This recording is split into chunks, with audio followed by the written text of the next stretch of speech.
How to heal trauma in 60 to 90 minutes, step by step. I'm going to give you the actual processes of how to integrate your trauma, which is what creates your triggers, your coping mechanisms, your toxic patterns, and whatever else is playing out in your life. I'm going to show you how it all happens, what to do, how to integrate, and how to become conscious of what you haven't addressed yet, because your perception is a projection.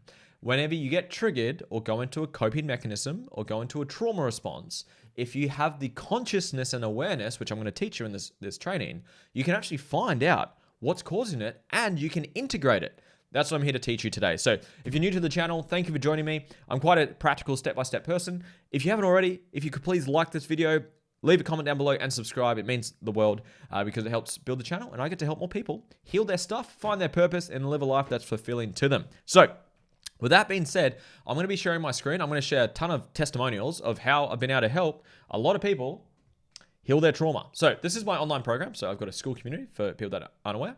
And my healing process is called my balancing process. So I'm just going to show you guys a couple of testimonials from people that I've worked with. First balancing process done. Gosh, teary, it is so powerful. A sudden compassion floods my heart. If only we were given these tools to navigate the world, would be more balanced. I totally agree to that as well. There's a fair few down here. So Jacinta's done a fair few processes. I like this one here. So I just did the balancing process on unaccountable. Again, I'm going to teach you what trauma is in a moment. And it is, this term came through very end, strategic sage. So that's what we do at the end of it. This is definitely a trait that my dad possesses. The balancing trait process completely reframed my perspective to see the gifts I got out of it and how I would not be the person I am today if it was not from this. Really, really cool. I've got another one here. There's literally hundreds here, so I'm not going to go through all of them. Second balancing process, manipulation. Oh boy, did I get some aha moments. I literally felt hair stand up on the back of my arms. I got chills burning up me as well. It was an emotional roller coaster, seeing things from a different perspective, and I am grateful for her being who she was when we were dating. Gratitude is the goal when you do healing processes. I love this one here. A balancing process, and it was on procrastination or inaction. That was the process he did it on. So many tears, so much gratitude and love. This is such an incredibly powerful process. I've not been opened up like that before. I can see how powerful this will be when I go through my whole family. I've got a lot of trauma to heal through. Awesome. Thank you, Lewis, for creating this. Really, really cool. I've literally got 250 of these. And these are the people who feel comfortable posting. I've had thousands of people go through it. I run in-person events. I do private coaching. It's really, really cool. So let's have a look at some other ones. There's some other ones I'd like to point out. I like this abandonment one. Was really cool. Did the process on abandonment. So that was the trait that they did the process on. And I'll teach you about the traits and how to find them in a moment. But just to show you that this shit works. This balancing process has freed me from the emotional addiction I had to him. That is so awesome. So really, really cool. Right after completing the balancing process, the next day I wrote a letter to my younger self, giving her permission to feel emotions. That was another emotional experience. Lewis asked me a question. Anyways, that's another cool thing that we went through. One of my favorite testimonials is this one here. So Kel, one of my beautiful clients, Kel, you're an absolute legend. She had a big T trauma, trigger warning. She was sexually abused from the ages of 5 till 9. Now, you can read the whole thing, pause the video, go through the whole thing if you want to. But this part here, to say I love my dad is something I never thought could ever be possible, considering I was bedridden 8 years ago in so much pain. It's been a tough 30 plus years I've spent in trauma therapy, but I'm so full of gratitude writing this in this moment. Again, gratitude and love. You'll see that a lot because you're going to see what that means in a moment. So with that being said, let's go through some teachings of trauma. So there's 3 things that I want to teach when it comes to trauma. So 1 is trauma, 2 is coping mechanisms, 3 is triggers. You understand these things and you can actually find your triggers and integrate them as long as you have the tools and awareness and you're willing to do it. So I'll take you guys through this very soon. So trauma, what is trauma? There's a few definitions that I love. Now there's 5 bodies to heal through. There's the mental body, which is thoughts, memories, perceptions, values, conscious, unconscious, subconscious mind. You've got the physical body. That is somatics. So this is, whenever you've heard of somatic work, if you've heard the issues are in the tissues, that's what it means by physical body or the somatic body. You've got the emotional body. This is your suppressed emotions. This is your dysregulation in your nervous system. You've got the spiritual body for my spiritual folk out there. This is where you're looking at like shamanism, shamanic experiences, plant medicines, ayahuascas, meditations. And then you've got the energetic body. This is where you're looking at biofields, meridians, chakra centers, Reiki healing, sound healing. I teach this in more detail in other trainings. I'm not going to be going deep into that today, but just recognize there are 5 bodies to heal through. And to do proper healing work, you want to address all of them. I love this quote. There's no ultimate martial art, only the ultimate martial artist who knows every martial art and pulls from the right one at the right time to get the right result. So you just want to recognize which one needs the most amount of help. If you've done none of them, then obviously just start somewhere. The 2 that I'm strongest at is mental and emotional. They're my strongest bodies that I help people with. I'm not a shaman, and I do not have any desire at all to ever become one. Plus, I don't think you can actually choose to be a shaman. I think you kind of get born into that lineage, right? But the energetic body, like I'm aware of it. I've done Reiki healing as a client. My wife is a sound healer. We do sound bowls at our workshops and our events. But like my voice is not made for sound healing personally. So that's not my vibe. Physical body, I do that a little bit in person with my in-person events, but I'm online. I'm an online coach. So physical body is somatics, like physical touch. Again, I'm online, so it's not that easy for me to do that. However, what I'm strongest at is the mental and the emotional body. Removing beliefs, recoding your mind, your conscious, unconscious mind, healing your trauma, which is perceptions, and then that's the mental body. And then the emotional body is closing off the loop of unclosed loops of emotions, which you will learn about in a hot minute, and also regulating your nervous system. So they're my strongest bodies. So if you want mental and emotional trauma, come to me. I can look after you. But if you want, like, say, spiritual healings, go find a shaman. Go do some ayahuasca. Don't come to me for that. If you want, like, energetic stuff, go to a Reiki healer, find a sound healer. Work with my wife. You want to do some sound healing with her. If you want a physical sort of somatic coach, again, don't come to me. That's not my strongest suit. So I'm aware of them though, and I refer my clients to go elsewhere if that's something that they're needing. Okay. So I just want you to be aware of it so you can understand which one is strongest for you or most important for you to work on at this point in time. So let's go through some definitions of trauma. There's some really cool ones that I really love. So I'll move this. So trauma is not what happens to us, it's what happens inside of us. Or trauma is not what happens to you, it's what happens inside of you. That's from Dr. Gabor Mate. I love Dr. Gabor Mate. His work is fantastic. Then we've got trauma is unprocessed memories from Dr. Sarah Woodhouse. She has a great book. It's called You're Not Broken. It's actually behind me in my pile of books behind me. Fantastic, simple book, easy to understand. I really like those types of books. This is Dr. Peter Levine. He says, trauma is not what happens to us, but what we hold inside of us in the absence of an empathetic witness. Again, that's the emotional stuff. So that's you go into a trauma response. Something was overwhelming, underwhelming, which is my definition, which you'll see soon. You open a loop of emotions. You don't feel safe to express it, so you suppress it into your nervous system. That's the emotional side. This is my favorite mentor is Dr. John Demartini. I've done a lot of his work. I'm actually doing a course of his this week. He says, anything you can't say thank you for, be grateful for, or have love for is baggage. Anything you can is fuel. He also has this one here. Anything you experience outside of love and gratitude is a lopsided perception. If you remember some of those testimonials, I'll use Kel's. Remember, she said to say, I love my dad, and to have gratitude. When you get to loving gratitude, you've healed properly. When you get to that point, that's the goal. You want to remove emotional resistance and be left with nothing but gratitude and love for anything and everyone. And that's hard to understand if you haven't done proper healing work before. So come work with me if you want to do it properly. So let's get rock and rolling. If you've heard of David Hawkins, he's awesome. So Dr. David Hawkins, he did this scale of consciousness. So essentially went through and measured the frequency of different emotions. So you got like your quote negative emotions down the bottom, guilt, shame, grief, apathy, fear, stress, all those things. And then your higher vibrational emotions, love, joy, peace, enlightenment, abundance. So literally, if you want to raise your vibration for my spiritual humans out there, you literally do some healing work, integrate your wounds, and you'll feel more positive emotions. How good? How good's that? Here's my definition of trauma. Trauma is a moment of overwhelm or underwhelm. Something was too much or not enough for you.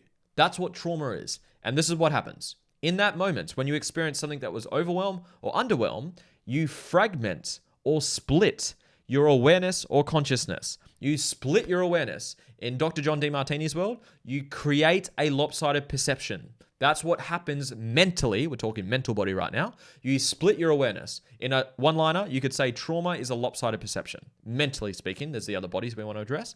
Mentally speaking, that's what trauma is. Here's a visual for you. You can perceive the upsides to something, the downsides, and you can perceive all of it together. Now, this is what elation or pedestaling can look like.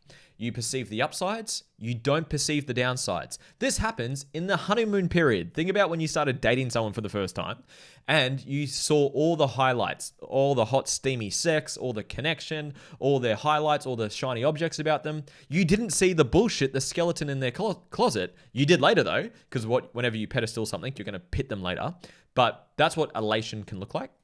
Then you've got trauma or pitting. So pedestal in the pit. You've got trauma. Trauma is you perceive the downsides without the upsides. So it's a perception of where you've only seen the negatives, not the upsides to it. How does that happen? Why does that happen? Because we're fucking humans. We experience things through the lenses of our emotions. You don't see things the way they are, you see things the way you are. So if you think of this right now. You go through something, you get abandoned. Let's use that, quite a common one for humans. I'll actually give you a list of yours very soon. So say you get abandoned when you're 6 years old. And there was a lot of anxiety, stress, fear in that moment. They're, quote, painful emotions. If you're looking through the lens of pain and fear and anxiety and overwhelm, and at the same time you experienced abandonment, you create the perception that abandonment is bad because you only see the downsides to it. That's the mental perception you've created when you go through, quote, trauma. I hope that made sense. So let's keep moving forward. You can tell I like this conversation. It's my favorite topic. And then we got full presence. So when you have full presence, love, or full awareness, you see everything. That's where you have love. Back to David Hawkins' scale of consciousness. That's where you experience love. Love is the integration of both sides or all sides. You see the upsides, you see the downsides, and you love them for who they are and for what it is. Love is the integration of everything. So to do proper healing, if you haven't got genuine love, gratitude, appreciation, joy for the things that you've been through, you haven't healed it yet or properly. And that's where you have the coping mechanisms and triggers, which we'll get to very soon. So this is a biggie. I love this one. All events are neutral until someone filters them into polarization. Dr. John Demartini. Listen to that again. All events are neutral until someone filters them into into polarization. So this is a visual of a perception. You've got downsides, you've got upsides, you see everything. You see they're equal. You see the equal downsides, equal upsides. You will feel transcendent emotions, love and above. You feel love, gratitude, appreciation, joy, all those things. Say you've got a negative lopsided perception. This is trauma. You see all these downsides without these upsides. You will feel negative emotions, shame, guilt, anger, frustration, whatever negative emotions come up for you, because you don't see how that pain gave you purpose, how those wounds gave you wisdom, how the things you went through that was, quote, painful or traumatic for you, gifted you with the fucking gifts you have today. That's what trauma is. My dad hurt me. My dad abused me mentally, emotionally. I had my wounds from dad, but that gifted me with the gifts I have today. I would not be the healer I am today if it wasn't for the hurt I went through. And you can see that in one of Kel's testimonials. So she says here, in the same testimonial where her dad sexually abused her, she says, I know I inspire people to heal, and all because of what he did to me as a kid. It's taken me 5 years of consistently peeling off the layers ever since I met my twin. It gets a bit deeper than that. But she saw the gifts. That's what my balancing process does. It rebalances your perception so you see the fullness of that moment. And I also do the emotional part too. So I actually tie in a couple of tools into the one process. That's how I like to do my processes. Anyways, let's continue. Getting fired up about this. This is the elation, like the pedestaling, where you see all these upsides, none of the downsides. That's where you feel elated, overconfident, over-trusting. You don't want that. So this is the other side to it. So remember I mentioned the mental, and this is the emotional side. Trauma is an unclosed loop of an emotional response. So you go into an emotional response, you feel anxious, you feel stressed, you feel overwhelmed, you feel fearful, whatever it may be. You feel all these negative emotions and you do not feel safe to express and close the loop off of those emotions. You disassociate, you tighten up, you tense, you brace yourself, and you suppress those emotions into your nervous system. That's where your nervous system is fucking dysregulated as a motherfucker. So suppressed emotions is the other part. So in my balancing process, for people that have done it, we go through and we unclose that loop of emotion. Some of those testimonials, if you read them properly, they had emotional pieces to it. I can't remember which ones they were, but there were emotional pieces to it. Actually, Kels did have it in hers. So she said she had a huge, wow, the emotional release I had was mind-blowing. And just so you guys know, the balancing process can take longer for people. On average, it's 60 to 90 minutes. This one took us 6 hours because it was a big T trauma. Some will take longer, some will take shorter. Depends on the person, depends on the trait, depends on where you're at with your nervous system. But 60 to 90 minutes is the average client that I take through. And then some clients take longer depending on the person. So let's keep rocking and rolling. Trauma is the residue of an emotional experience that your body and mind couldn't complete at the time. So again, it's similar to what I just said before, just said differently. It's an unclosed loop of an emotional response.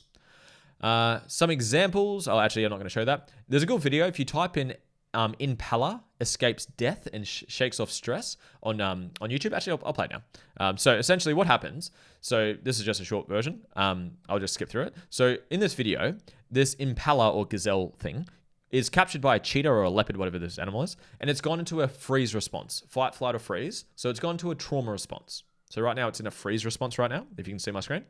If you're not watching the video, watch the video. It's a lot easier to see what I'm saying. And then it's in a freeze response. The cheetah or the predator has run off. So the whatever that was has run away.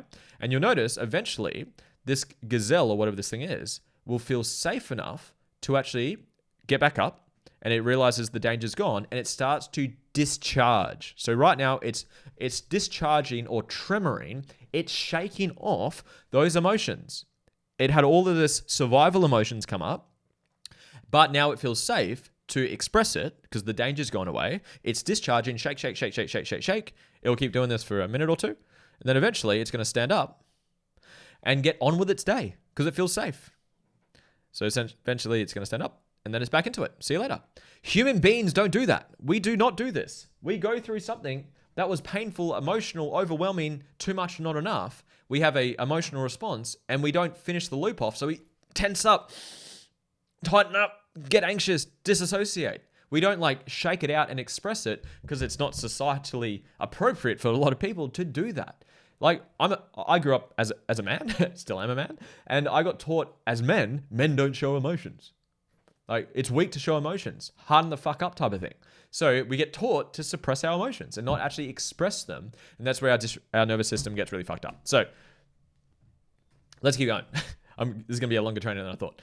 So when it comes to finding your trauma, because I'm going to skip to this now, it's going to be something specific. It's going to be a trait, a behavior, an action, an inaction, or a label. So that's what trauma is. You've created a perception and you've created a label of the perception. I'm going to give you an exercise now.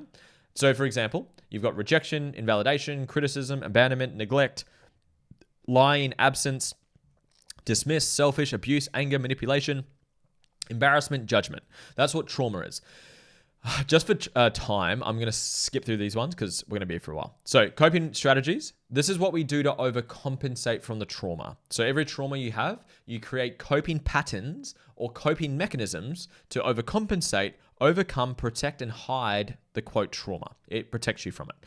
This is also known as coping mechanisms, trauma responses, traumatic reactions, or shadows. There's other terms out there, but that's what they're mainly known as. Dissociation, here's some examples of them. Dissociation, procrastination, you get a knot in your stomach, you shame yourself, you avoid or shut off. Eating disorders, anxiety, people-pleasing, depression, needing to be better than everyone, excessive working, drug abuse, hatred of men or women. So you've gone through something painful, you're then now going to overcompensate to protect yourself from experiencing it again and not being seen as it. That gets a bit deeper, but I won't go into that now. These coping mechanisms or coping strategies become the silent puppet masters that sabotage your life. This is where if you keep repeating shit, toxic patterns in relationships, in business, you've hit a glass ceiling with your business or your money or your whatever things you want to achieve in your life, chances are you have some unhealed shit that you're protecting yourself from experiencing or being seen as. You don't want to criticize others. You don't want to judge others. You don't want to be mean. You don't want to be arrogant. You don't want to be ignorant. You don't want to neglect people because it's bad. So you're unconsciously protecting yourself from that. I hope that makes sense. Now, triggers. There's two types of triggers. I kind of just mentioned one of them just then. So a trigger, the first type, is when you perceive something or someone that reminds you of the trauma, it will trigger you into a coping mechanism. I'll use an example very soon. The second is you get, quote, triggered into a coping mechanism to protect yourself from experiencing or being seen as the trauma. You don't want to be seen as it. So let's use an example. As I always say, nothing triggers you, it reveals what's inside of you. So when you get triggered outside of real fight or flight, it's actually revealing something within you. When you project onto others, when you judge yourself, when you get triggered, it's revealing something within you that you have not addressed yet. Become conscious of that and become aware of that. So you're going to use one-word answers. If you've done this exercise with me, you can do it again or use different people. So your answers will be one-word answers. They will be traits, behaviors, actions or inactions, or parts of the person. Even if you didn't have these people in your life, just use someone who comes to mind. And even if you love these people more than anything, even if they've passed away, still answer the questions because it's going to help you find your stuff. We're going to start with dad. Think of dad. And now, in our one-word answer, what's the one thing you dislike most about dad? Think of your answer, and I want you to come up with 3 answers if you can. 3 answers is awesome.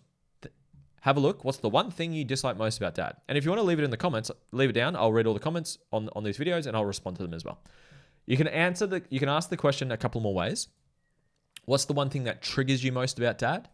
Or what's the one thing that you wish you could change about dad? It's the same question, just worded differently. You're using one-word answers. Look for 3 one-word answers if you can. If you can come up with 3. Anger, control, manipulation, abandonment, absence, neglect. List goes on. Lying. There's heaps and heaps and heaps of traits. What did he do or not do that you don't like? Look for those words. Pause the video if you need more time and look for those words. Then you're going to do the same thing for mum. What's the one thing you dislike most about mum? Look for the traits. They may be similar, may be different. What are the things that you dislike most about her? Again, you can ask it other ways. What's the one thing that triggers you most about her? Or what's the one thing you wish you could change about her? One-word answers. Addiction, victim, angry, lying, controlling, manipulation, abandoned, absence, unheard, unloved, unseen. What is it? Look for those words. Pause the video and find your answers and whack them in the comments. I'll give you some feedback. I'll go through and read them. Some people use quite broad terms like narcissistic or narcissism. That's a bundled term. There's many traits within that label. You can technically do a balancing process on it. I've had clients do it, but it's easier to find the specific traits that they're doing or not doing. Pause the video and find your answers. Now, you can do the same thing for your partners, your ex-partners, and you can do it for yourself. So what do you dislike about your partners? What triggers you a lot about your partners? If you do your partners, you'll recognize, holy fuck, my partners mirror the same things from mum and dad. That's the point of a relationship. They mirror your shit back the most, so you get to become conscious of it and integrate it and heal through it so you stop repeating the same patterns. That's a conversation for later though. So, and if you want to do it for yourself, you can ask yourself, what are you most scared to be seen as? So one word answer, what are you most scared to be seen as? Or what do you judge or shame or hate yourself for the most? Those are some questions you can ask for yourself. So think of all the words you came up with for mum, dad, partner, ex-partners, yourself. Pause the video if you want more time, and then we'll keep going, okay? I'm going to keep going. The words you came up with, these are traumas or wounds of yours. These are traumas or wounds of yours. These are things that you run away from and you run into. What you run away from, you run into. You attract these things into your life, especially your intimate relationships. Notice your partners mirror these things back to you the most.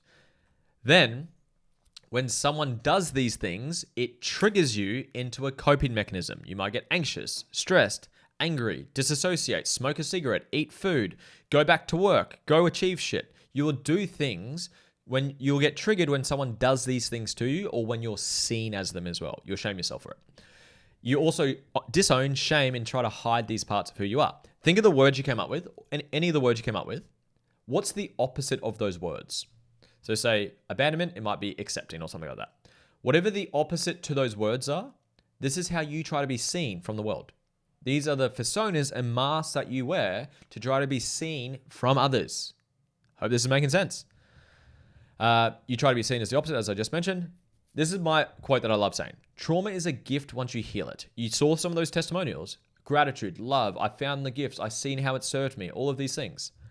That's all the training I'm going to do for today. All the teaching anyways. So how do you heal these things?